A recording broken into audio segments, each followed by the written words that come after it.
Hi everyone, welcome back to my craft desk. So today I'm going to go back to basics, and I'm going to go back to basics on a technique that a lot of crafters, especially new crafters, are a bit scared about, and that is using dies and die cutting in your projects. So as you can see, this is a really cute little thank you card that I've made. The sentiment and the cat and the little tiny hearts are all cut out using dies. So I'm going to go right back to basics. I'm going to make this together, and I'll discuss with you the different types of dies, the different machines, and all the sort of basic do's and don'ts as a starting point. So in front of me I have my two main die cutting machines. This is the Big Shot, this is Sizzix Big Shot. This is my most used machine. And then this is my Sizzix Sidekick, which is just a miniature version of this. What is a die cutting machine? So a die cutting machine is basically using two rollers, big metal rollers, to put pressure on a metal die to cut out shapes from materials. It's as simple as that.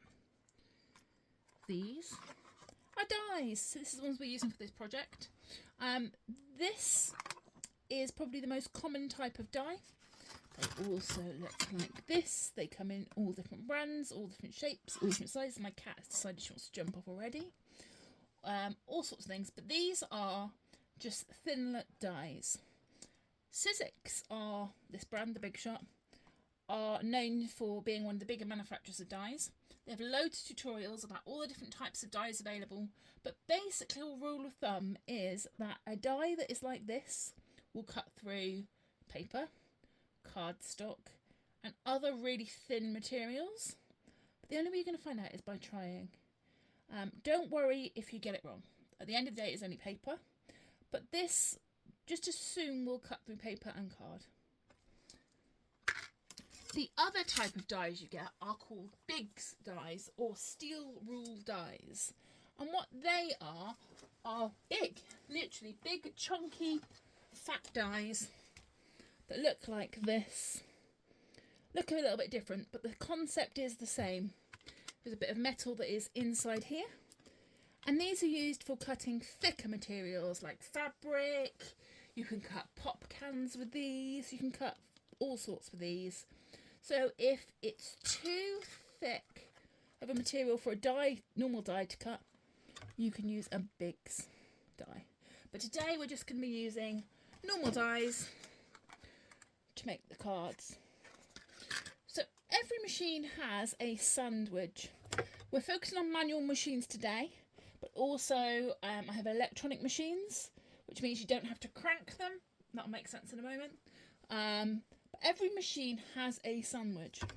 Most machines have a little guide on the plates of what to use where, what platform combination you need for what, and that's it. It's really simple. So this here, as you can see, tells us what it is. It's a thin die adapter. So these are thin dies we're using. So we need to make sure we've got the base plate, then this plate, and our two cutting plates, as well as our material and our die. It's really simple. People panic. Well, I don't know whether I need to use this one, I don't know whether to use this one, I don't know whether I need one plate, two plates. The worst that's going to happen is your sandwich is too thick. When you come to run this through the machine, it won't go because it's too chunky. And if that's the case, just stop, reevaluate your plates and try again. The other thing that will happen is you forget to put the shim in. So you forget to put this in, and then you run this through and it comes out the other side and it's exactly the same as it was before. Again, not the end of the world.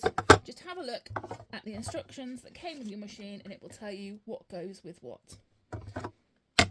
So I know that if I'm cutting these thin dies, I'm going to need this sandwich. We call it a sandwich because you're putting bits of bread and ingredients together to make a sandwich to make your die cutting. Okay. What we're going to cut out first is our little characters and our thank you background. And I want to do that, like I did with the example, out of craft cardstock. So what we're going to be doing is cutting out our cats, our little love hearts, and our background for our sentiment, all out of craft cardstock. You can cut decorative paper, you can cut cardstock, you can cut photo paper, you can cut so many different materials. Vellum you can cut. I'm trying to think what else you can cut. Loads and loads of different things with these dies. So play around with what you've got already. You don't need to get any special thicknesses of material or anything like that. Play around with what you've got. Using dies is also really, really good for using up your scraps. So if you're like me and you keep all your scrap paper, then die cutting bits out of them is also really, really good. So what we're going to do is we are going to take our base plates. We're going to take our die. We're going to take the material we are cutting. So I've got a scrap here from where I had an earlier project. What I'm going to do is just make sure that my die fits nicely on the scrap, which she does. We're going to be clever and we're going to cut two at the same time because it's the same material. And actually we're going to be even more clever and cut the hearts at the same time as well. So what you want to do is make sure that your die is placed on the material you're going to cut and it's not touching the edges, it's not going to move anywhere. As a beginner, the easiest thing to do to ensure that this doesn't move when you're cutting it is to get yourself, I'm going to use my scissors, some washi tape or some low tack tape. This is really old Christmas tape, so it's got next to no stick. And you're going to position it over the paper and the die to just keep it in the same place as you want it. This is also specific if you've got a multicolour piece of paper, for argument's sake, and you wanted this on the green bit. So you make sure you position it where you want on the paper and just tack it down so you know it's not going to move off that paper when you run it through. As an experienced die cutter, I rarely tape down my dies, but as a beginner I would suggest doing it because it's frustrating if they move, which they can do when you run it through the machine. When your material's ready, your dies are ready, we're going to run it through. Just note that I've forgotten to tell you, the dies do have two sides. So one is this raised side, and the raised side is what you want to be putting into the material. Okay, some manufacturers of die cutting machine recommend you put the die and the material on the top facing up. Some recommend you put it like this facing down. I personally don't think it makes a difference. Both ways cut really well. So we're going to then put the plate on top. We're going to just make sure it is ready to go. I'm going to move that out of the way. And then I'm going to manually crank this through the machine. You can see how the wheels are bringing it in. And you may hear, you can definitely feel some crunches and some cracks. Especially if your machine is new, those crunches and cracks are perfectly fine. And once it's all the way through, it's cut. We're going to grab our sandwich. We're going to bring our sandwich here. What I will state is that my plates are well worn. They will warp. And you will get cut marks. Let's see if I can show you. I'll slide that off. See that I've got little marks in my plates? Because it's a glittery plate, it's harder to show you, but especially on the clear plates. There you go, you can sort of see the marks.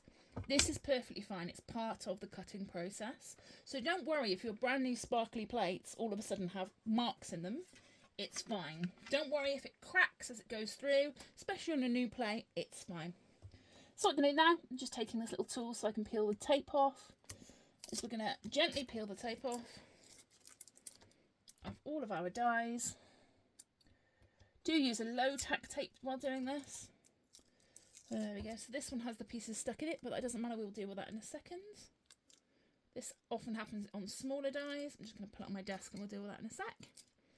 And then we're going to take the tape off this one.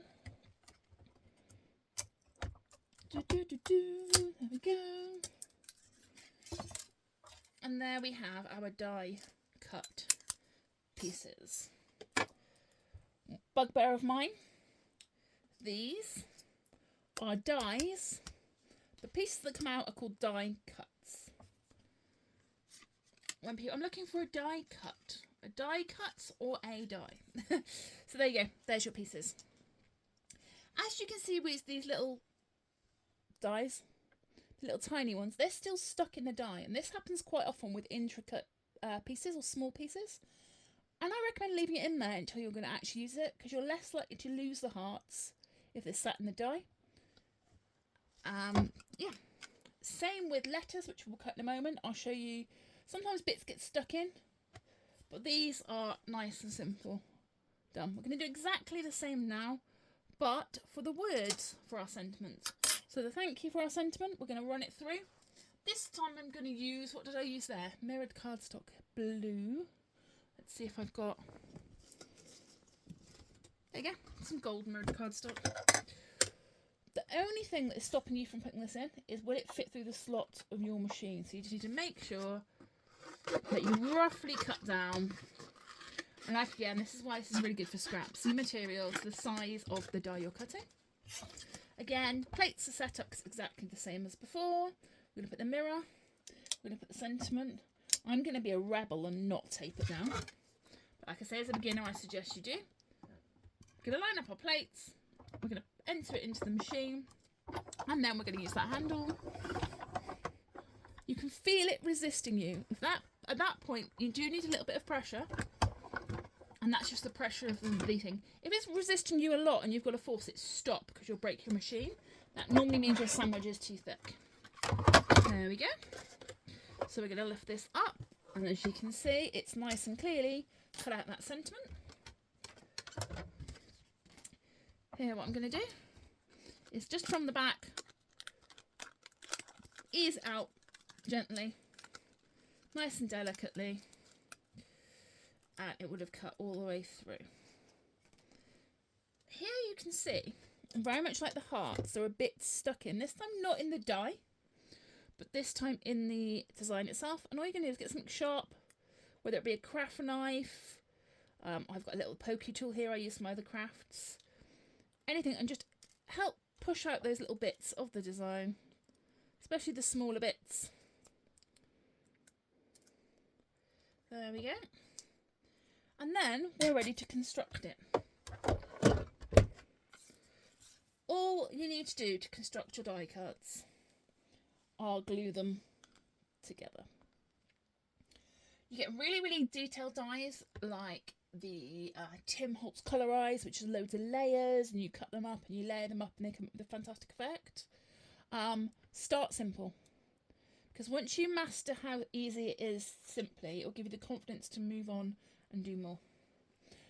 So what we're going to do now is construct these into a card very similar to this one, just by gluing them all down. I'm going to start with our pre-folded card base. I have already cut down a bit of paper. I measured the card and I just took 1/4 of an inch off each side. There we go. Then I'm just going to apply some glue.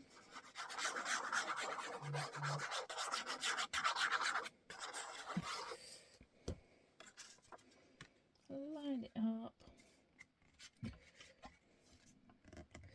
There we go.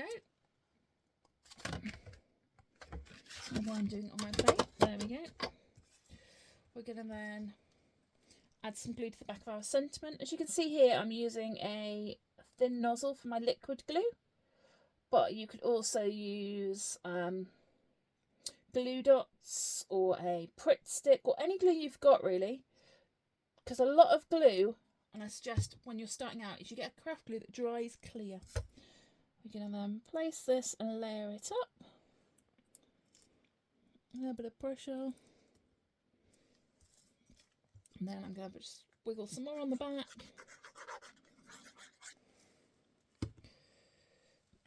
Add that to where I want it. And I'm going to do the same with the car. Car? She's not a car, she's a cat.